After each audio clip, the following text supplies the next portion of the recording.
este tânăr simpatic, fetele îl iubesc. Acum îl băgăm în călduri.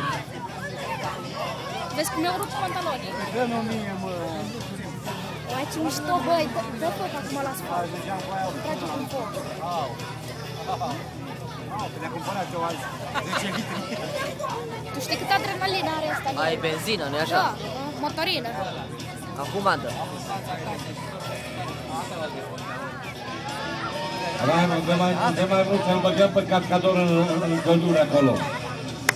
Ia uite fetele cum îl aplaudă acum aici în tribună.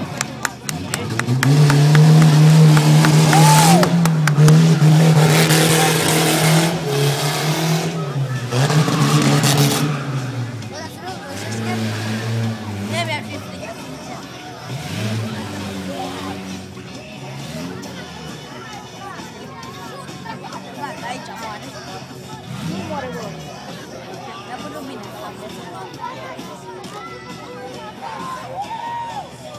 Stimați reșitini!